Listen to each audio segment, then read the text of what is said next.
So, my name is Santutthi, yeah, and yeah, it's good to just see people coming here to the Buddhist Center on a Friday night, and I was just thinking earlier, it's like this path that we start. Becoming a Buddhist, or we've been a Buddhist for, many years.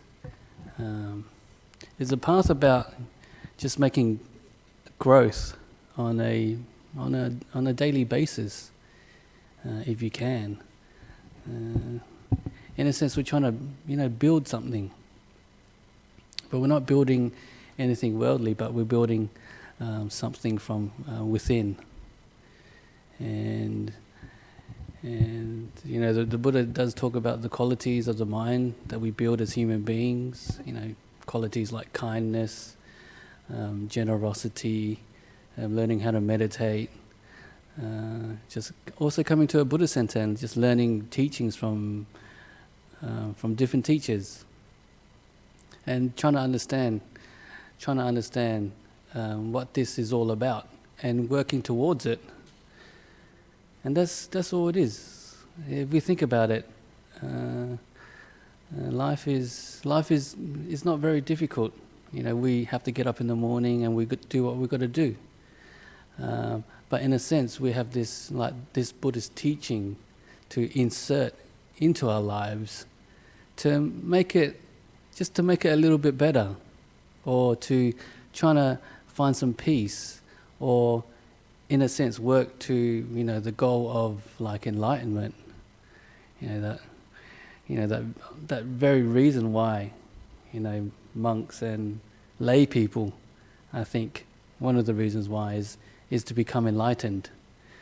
And I think after a while we don't really talk about it as much as monks, because it's something which is really far away from the human mind or from human experience, and you have to be, I think, a very skilled practitioner in terms of how deep you go in your meditation, and obviously your virtue and your understanding of the Dhamma. But I've been a monk for 15 years, I don't really talk about it that much, because it's something which is very hard to attain. But I think each and every one of us sort of understands that as well. But the reason why we're here is to work towards it. And that's all we can do. Step by step, work towards the higher goals of Buddhism. But I always felt as a practitioner that as you're doing the practice, whether you started, the Buddha said there's happiness at the beginning, happiness in the middle, and happiness in the end. And I thought about that, and that's kind of happiness at the end. Yeah, that's probably the enlightenment experiences, you become an arahant, the deep dhammas, you understand the mind, that's happiness at the end. And then you have happiness in the middle. That's sort of like the monks, we've been practicing for a long time. That's sort of happiness in the middle. So you sort of passed the beginning stage, and now you're into the middle stage. Yeah? And you can find a happiness that comes from the middle stage. And then you talk about the happiness, happiness in the middle stage is you've been a Buddhist for many years, and you understand the happiness that generosity can give you, and you appreciate the kind people in your life. You dedicated your time to the meditation practice, and you can see how a calm, peaceful mind can benefit you. And there's sort of the happiness in the middle. And these happinesses, in anything, keeps you going until, the end of the path. And then you talk about the happiness, at the beginning. It's people bright-eyed coming to Buddhism, and and they can find like a certain happiness that you get from just making that change in your life. And like a good example is when it's like there's this person living with us, and you can sort of say that he made the changes in his life to be able to, fix it, because, he had problems and things like that. And you could sort of tell that in making that change to become a Buddhist, he got some sort of happiness from it. Yeah? And that's sort of like, the happiness that you get like at the beginning of the path. And I think that happiness comes from just making a change in one's life. And making that change, just adding a little bit of more of the meditation practice into your daily life. It's like, trying to keep the 5 precepts, stay off the alcohol, stay off the drugs, things like that. And just changing your attitude towards how you treat people. And this is what this is what this person did. And I could see the change in him. Yeah? And that's sort of like, wherever you're on this path, you can find some sort of benefit from it. And then I remember talking to his mother, and his mother said, finally I get my son back. Finally I get my son back. I've lost my son for so many years due to, just unskillful acts and an unskillful attitude. And because he came across, just a different philosophy, of a different way of looking at life, she was able to get her son back. And what she meant was, he fixed his life. And he started to understand what was important. And that's when a bit of wisdom arises, understands that, family is important at this particular time in his, Buddhist training. So yeah. And I was like just thinking before, in the monastery I like to build things, yeah. I like to take out the tape measure, you measure up. You measure up and then you make the cut. And you try to get things right. You do things carefully, and then you just try to do different things. You do a bit of tiling here, do a bit of roofing, a bit of painting, and I think it's like we're trying to build something for what I'm doing now is building something for the monks to stay in. Yeah. And this idea of building something also applies to your spiritual life. Yeah? It's not like just coming here and listening to a couple of Dhamma talks and then everything. It doesn't work. It's like building is a practical thing, and I think the spiritual path, in a sense, is also a very practical thing as well. And with building, you can't build something overnight. It takes time. And the way monks do things. We just work in the mornings. So that's like a couple of hours a day. So when we build things, it takes a long, long time. Well, that's sort of the same with the spiritual practice. Yeah? It doesn't happen very quickly. It doesn't happen very quickly. It's like, each and every day, we're just trying to do that little bit extra to become better people. Yeah. just become better people and have a little bit of that trust in just having that courage to be better people and see what kind of effect it has on your mind and the people around you. And yeah, and I sort of could sort of see that with myself when I was just coming into Buddhism. I was a young man. I used to like going out, and you're rebellious. You don't really listen to your mum.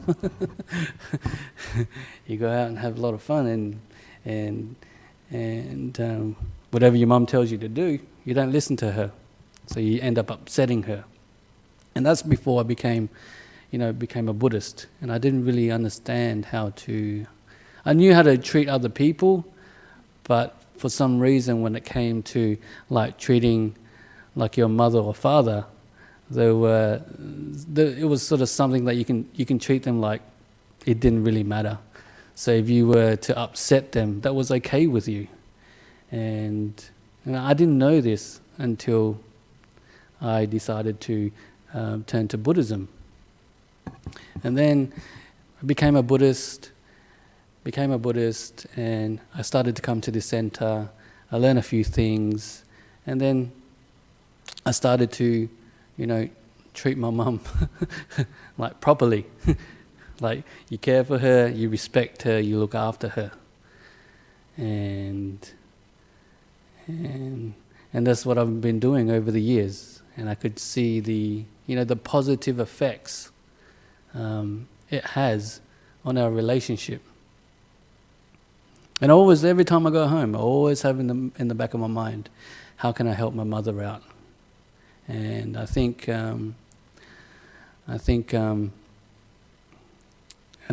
with the spiritual practice, we have to learn how to just reflect on our actions and see what kind of effects they have on the people around us.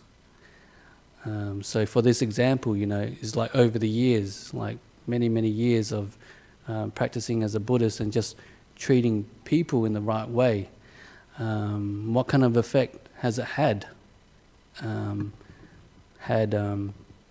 me and on them?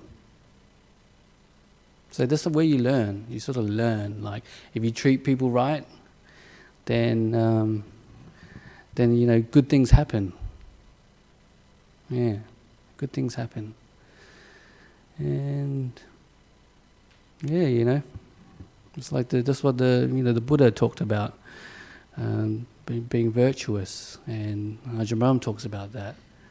Ajahn Brahmali, all the people that come here, a big chunk of just living a good life is to be a virtuous person. How we talk to people and how we think about people. I think that's very important. And the Buddha even said in the suttas that the whole of monastic life is having like good companionship, good friends around you. And I was just reflecting on the life that I'm living at the moment in Kelmscott, Dhanayanaram Monastery. And it's only a very small community, but I have with me a good friend, Ajahn Janarato. And just because I was just flicking through the suttas, and because I have to give a sutta class on Sunday, I came across this one, and it made me think about how important just having like good friendship can give us that mental stability to help us along with the practice. Just surrounding yourself with like goodness is such because sometimes we think we're in this world alone and we need to become enlightened alone, and it becomes very difficult. But if we have the support of other people that we're our friends or the people that we're living with, it just makes life that little bit easier. And just thinking about what the Buddha said, and he said like having like good companions in your life, or just surrounding yourselves with good people, is the whole of the spiritual practice. But then he goes in like deeper and deeper and deeper into it. But you can understand where that comes from, is because in a sense, we're not on this path alone. We're on this path with other people. And it's sort of like easier to get to, in a sense, to a destination with other people than it is by yourself. And then the Buddha would go on and say, the reason why having friendship is like the whole of the spiritual life is because you have like these great teachers, like who can teach us how to develop the mind, do the meditation, so we can actually see the end of the goal. And that's all very well, surrounding yourself with, by good people and living like a good life. And it's quite simple. As human beings, we know how to treat one another. And we can just feel the effects of it. If we get upset, or get angry with somebody, how do you feel afterwards? You don't feel too good. So in a sense, we're just learning how to grow in this spiritual life through our own observation and reflection. And a part of this, like the Buddhist practice, is just learning how to be good people. But I think another part of it, which is very important, is to add the meditation practice into our lives. Yeah, meditation, I think, is very important. Just because, like I was saying before, just giving yourself that opportunity to just stop. Just stop. It's just really nice just to be able to stop for half an hour or an hour every day. Just being able to just hit the off switch, so you don't have to talk to anybody, you don't have to send any emails, you don't have to do anything. Just being able, I think, to find that place of like stillness and quiet within. Meditation just gives you that time to just get away from everybody. And I think that's a wonderful gift that you can give yourself. And I think, in a sense, people are just too busy, or they find different things which are a lot more important to do than the meditation practice. So at the beginning, I think it's kind of difficult to be able to get that momentum going. So you can actually add the meditation into your life. So that's my little advice, is just try to add a little bit of meditation into your lives every day, and just to see the benefits of stopping for like half an hour. How does that feel? Like I like to call it like de-stressing. Like you don't have to do anything for half an hour. It's like, what a relief. And that's what the meditation offers us on a daily basis. Just being able to just get away from it all. And yeah.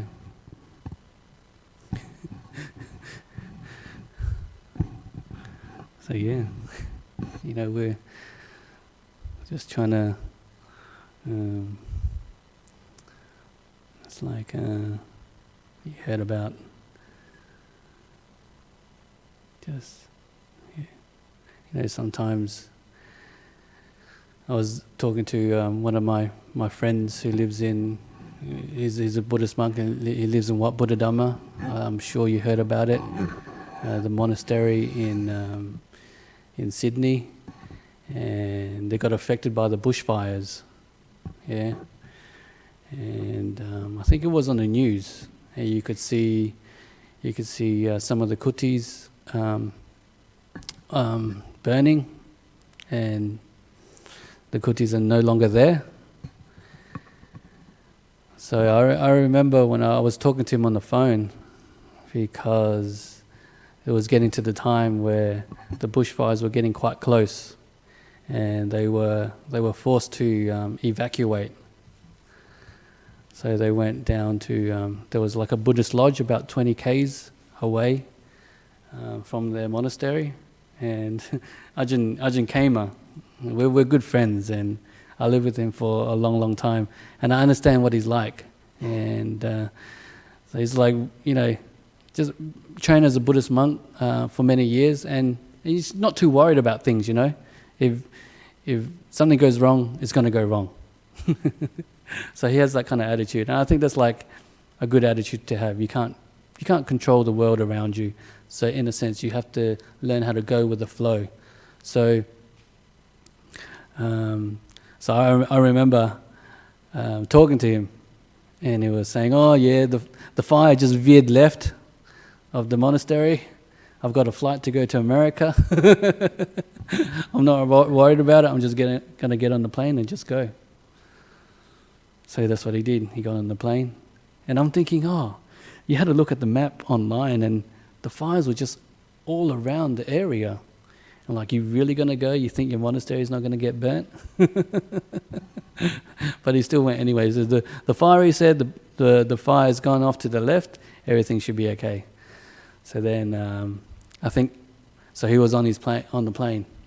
And as he was on the plane, that's when the monastery started to catch a light. And then so when he landed, he found out about it. And then for a couple of days, I didn't hear much from him, because I thought, oh yeah, he's in America. And I spoke to some of the monks who were staying in the monastery, and they weren't allowed to go back to the monastery until it was safe and clear to do so. And then from that point onwards, you heard stories about what got burnt and what got destroyed. So because Ajahn Kema heard that his monastery got destroyed, he flew back to the monastery. Yeah, he flew back to the monastery, and so at the first chance he got to go back, he went back. He went back and he had a look, and nothing. Just like you had a couple of kutis, where the monks practiced, that got burnt down.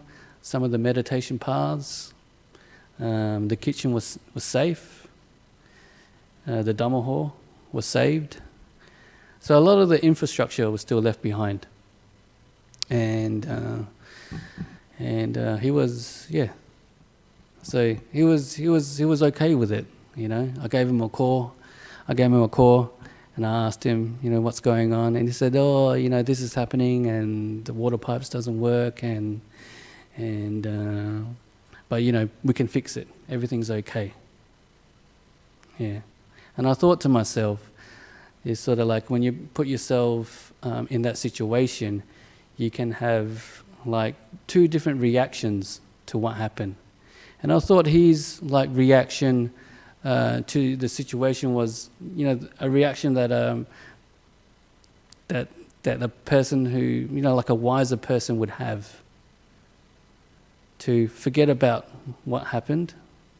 Yes, the fire burnt through the monastery, it affected it, but then what's done is done. So instead, just look onto the future and do what you can to fix it. And I think it's sort of that attitude of just letting go of what just happened and just moving on is an attitude that we can sort of add to our lives. And the other attitude that you can have is like, oh, my monastery burnt down, oh, what's going to happen?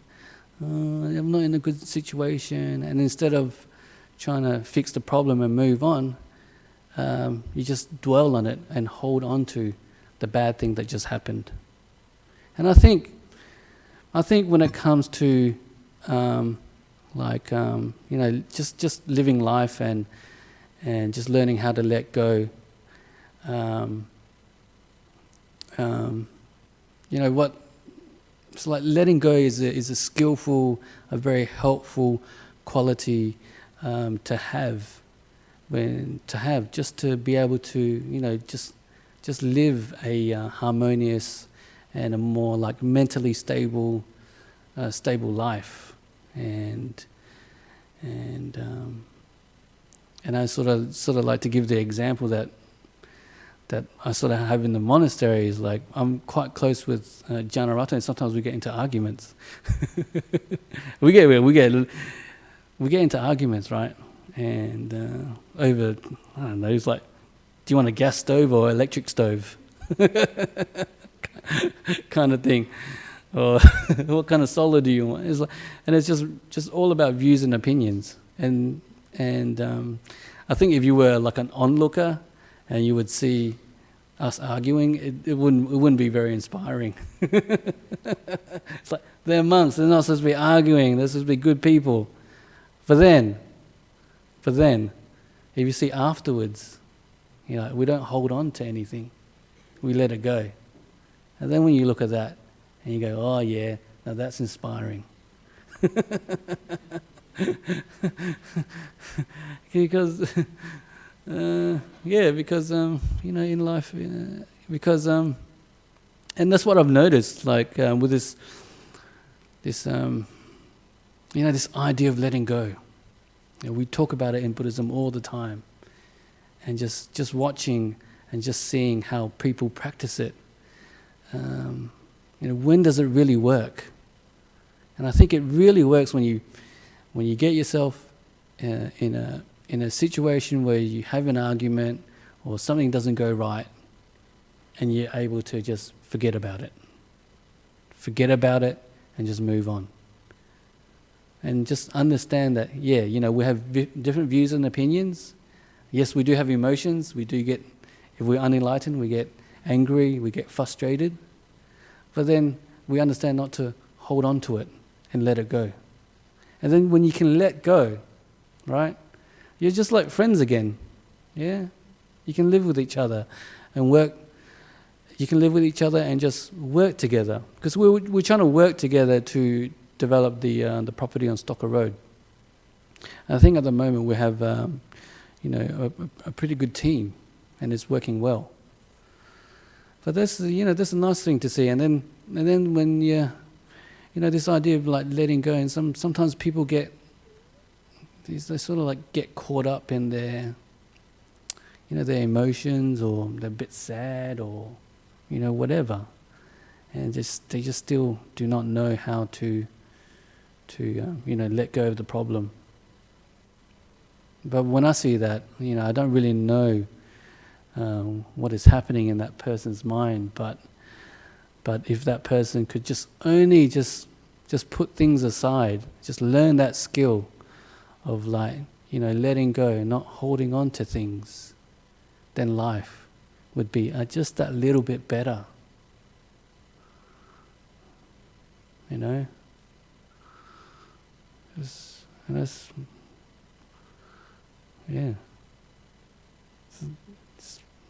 that's what we try to, when we meditate, we try to meditate to let go and not hold on to things, and just living life in general. If you start thinking about what you've done during the day and all the pressures that you have, if you don't have that you don't know where that letting go button is, then you can start to put a lot of pressure on your mind. And we hear about people getting, burning out. That's what's happening. And I think Ajahn Brahma is a pretty good practitioner when it comes to letting go. He's got all sorts of stuff to worry about. Yeah, I mean, he's got to be the Buddhist Society of WA, and now he's traveling to Malaysia, and he's living with a group of monks, and monks complain about other monks and complain about this, and he has to learn how to deal with it. Yeah. And when when he goes back to his hut, he has to process everything, and eventually you come to terms with it, and you just learn how to just throw it away, just to let it go. And I think a way to sort of like trying to understand this idea of letting go is like, life is, we suffer, Why do you want to hold on to this suffering? Just think about it, Someone says something to us, or we're having a bad day, and we're suffering. We all suffer, right? That's why most of us are here, because we suffer. What do we suffer from? Well, maybe we're worried about something. Somebody's upset us, and you can see it becomes a problem when it just stays in us for a long time. Like when I mean staying in us for a long time, like occupying our minds, not for like 10 minutes, but 1 or 2 days. 1 or 2 days. And it gets, 1 or 2 days. And it gets to the point where logically we understand that it's not worth holding on to, but because with some reason we're attached to it, we keep on holding on to that suffering. And that's a terrible place to be. It's a terrible place to be. And I always tell people is like, notice your mind when it's suffering, and notice your mind when it's free from suffering. And where would you rather be? And if you understand a mind which is free from suffering, that's where you go back to more and more and more. Because when a mind is suffering, it's a terrible place to be. You're creating a world. You are creating a world of turmoil for yourself. Literally, you are creating a world. Maybe some people, they push that button, but the rest of it is on you. So notice that, yeah? And the more you notice that this is not a place this is a place that you don't want to be, then you won't. The more you stay away from it, that's how it's like you don't want to be there, you stay away from it. It's just like some of the people that we meet in life, and they for some reason we don't gel or something like that. So the mind will just stay away from them. And in the same way, we look at our own, just the hardship that we create in our own minds. We don't like it, so we try to do what we can to stay away from it. And I think a way to notice how much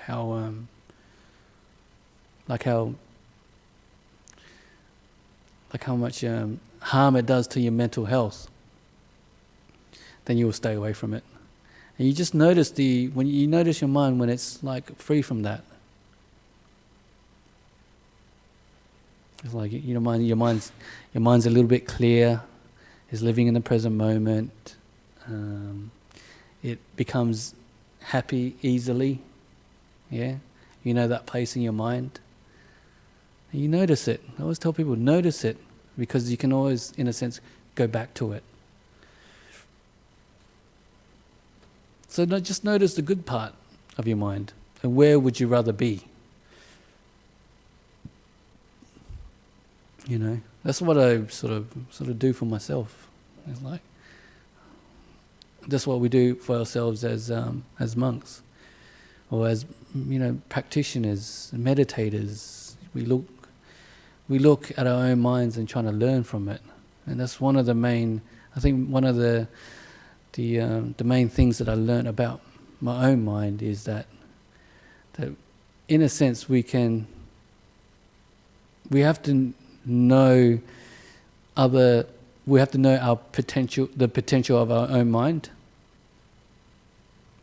and we have to do things to be able to see it. And I think a way of being able to do that is through, the meditation practice. And just being able to just see what the mind can offer you and learn from that.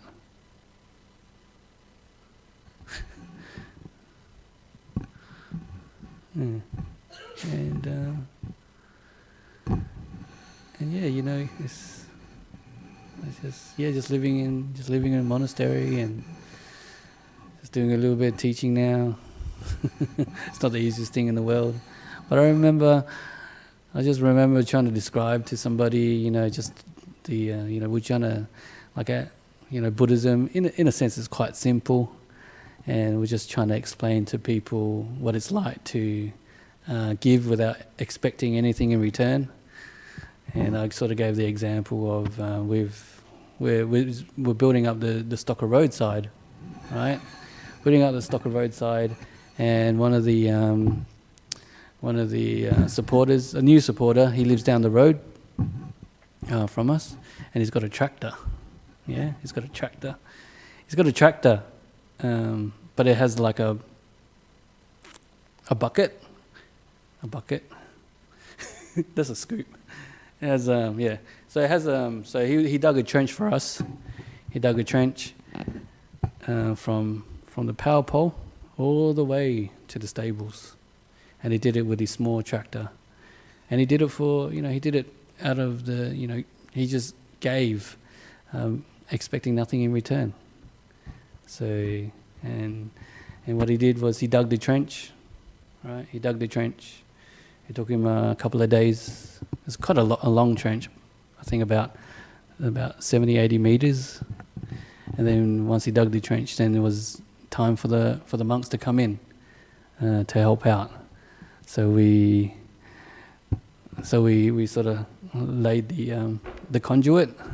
We laid the conduit and the electric cable. Yeah. So we helped out on that, and then that took us like a couple of days. And then we got the plumber. He came in as well a couple of days later, and we helped him put out the water line. Yeah, put out the water line, and then we covered it up. And then when you look at it right now, it looks like nothing has ever been done. And when you think about that, that's sort of like giving without expecting anything in return. And I think that's the one of the nice things in life is what we get taught as a Buddhist is to just give freely without expecting anything in return. And in a sense, when I was doing this earlier in my life, I didn't really know what I was getting myself into. And I remember Ajahn Brahm was trying to teach his monks that you do good, and then reflect on it. Do good and think about it. And I'm like, okay, I've done good. But then I thought about it, but I wasn't getting like much happiness or joy from it. And that's what he would say, because he would say you got to learn and find ways to generate a bit of happiness and joy in your life, because I know some of you may understand that living in a monastery can be plain and simple. So we have to use these tricks to sort of like brighten up the mind. And he would say that, and I would hear that at a very young age as a monk, and I was like, oh, that doesn't work. So I would like do all this service in the monastery, do this, do that, do this, do that. And, just giving. I don't really expect anything in return, And I was like, I was trying to get like, Ajahn Brahm said, reflect on it. And then you get some happiness from it. And there's sort of like two lessons here, And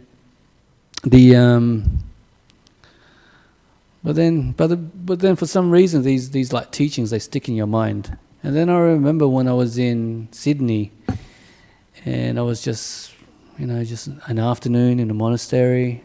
You've done your meditation. You don't really talk to the monks anymore because you live with them, and then after a while you got nothing to say. That's what happens.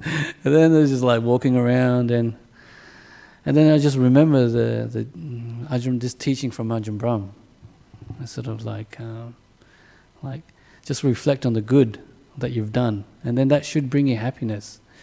And then I sort of like walking around and just having a look at the work that I've done for the place, and then all of a sudden, like this happiness, start to arise within my, my mind and whatever.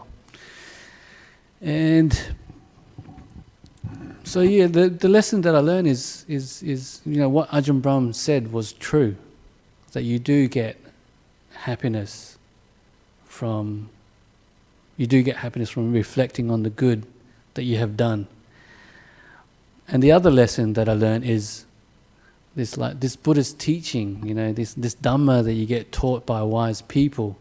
It doesn't always arise when you want it to. It sort of like arise when it wants to. So this is what happened in my case. And I think it's like, a lot of us, we do a lot of work for the BSWA, and we help out and things like that. And sometimes we may think, it's not actually working. It's not bringing us, like, we reflect on it. It's not bringing us any happiness. But but don't lose any hope. Don't lose all hope. But because eventually, one day, I think you'll just look back and just see what you've done. Whether it's, I don't know, writing an email for Ajahn Brahm. I think with that you get instant happiness. Oh yes, I've done something for Ajahn Brahm. Then if you think about it, you get more happiness afterwards. But yeah, things like that. It's like these little tricks and tips that we get, we get taught as monks to be able to, just add into our meditation practice. And I always say, it's like, to me, it's like, yes, you have the learning side of the Buddhist path, but I think it's also very like a practical path. You have to, like building something, you have to put in the time. You actually have to do something, put in the effort, and then after 30 years you get Bodhinyana Monastery. After 15, 20 years you get Dhammasara. It doesn't happen like straight away. And the same with the mind. Just building up the spiritual qualities of the mind. Very simple qualities, It's like, I think like happiness, love, kindness, they're very simple things. But it's like, how would you say, how much love can you give to this world? A great amount or a little amount? And that's all we're doing. We're just building that little amount into a greater amount. How much kindness can we give to the people around us? Obviously we start and it's little, but then it grows and becomes like a great amount of kindness. And that's all it is, I think, That's all it is. And then just the happiness and the well-being that you get from this path is something that tells you that it's actually working. So that's why you continue to be a monk, you continue to be a Buddhist, because you can understand and see that these things are making positive changes in your life. And the enlightenment, the deep meditations, eventually they'll happen. Eventually they'll happen. So you got to put in the time and see what happens. All right, I think I'll end there.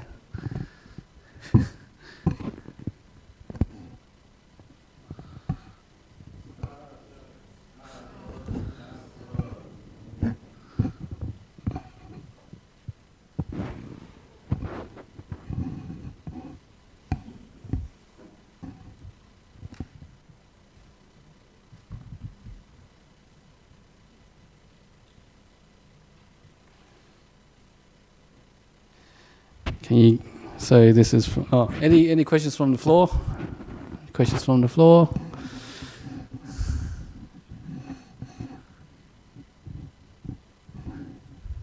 Everybody's getting ready for Christmas. Because Christmas is next week.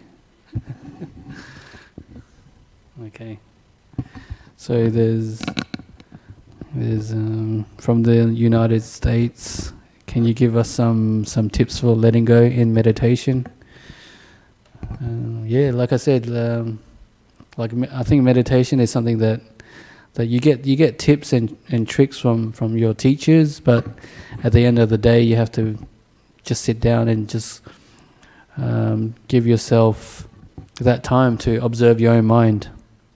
And I think, like I said earlier, you start to understand if you understand what suffering is, and when you let go of suffering, like during your meditation practice, you would, I think that's where you learn. It's like, what is the mind like when it's free of suffering?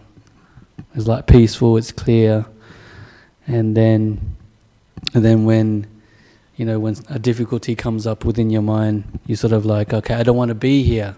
So what do I have to do not to be here? I have to learn how to let go. So that's how you start to learn how to let go. You know what's good for your mind, and you know what isn't. Yeah. Okay. I always try to make the righteous actions and be kind to others. I always analyze every action I make. I know whatever I do, whether good or bad, will return to me. I feel the whole process makes me lose the genuineness of my actions and behavior as I calculate everything I do. How can I make good karma and be genuine at the same time? I think one of the like the best advice I ever got from like a meditation master is, when you're doing the practice, you're trying to do it naturally, and that's how I think that's the approach that you try to take when it comes to just changing your life to become a better person, is coming from a place where you do things naturally and you're being yourself, and understand that you're going to make mistakes along the way, and just understanding that you're not perfect and that you're trying. I think that's a good step in the right direction. And then I think it's just like habits, just like the habits that we have as human beings. After a while, you'll be able to just change those unwholesome habits into good ones, and then over time, 10, 15 years, you see a huge change in your person. Yeah.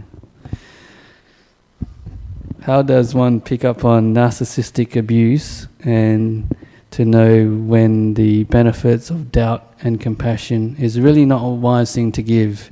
Thank you. Yeah, so I always like to, sometimes I always get this idea that being a Buddhist, we have to be like super nice, super kind to everybody that we meet in our lives. You come across the Metta Sutta, and the Metta Sutta says that it's just got to be kind to everybody.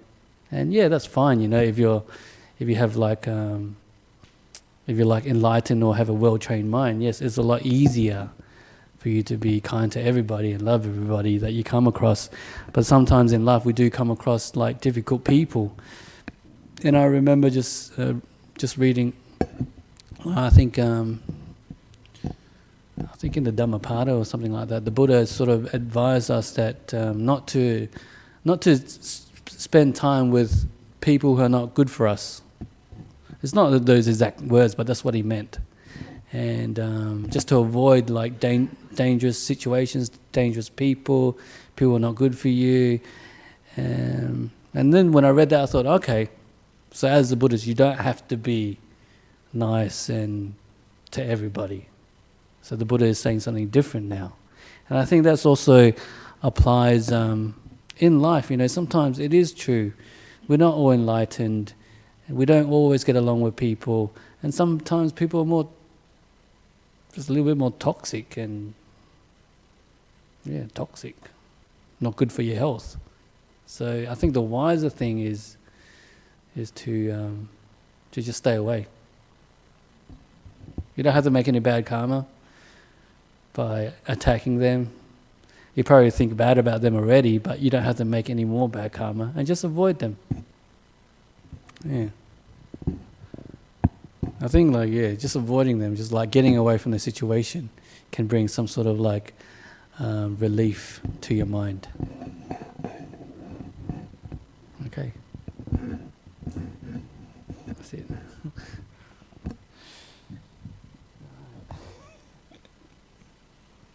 So just pay respects.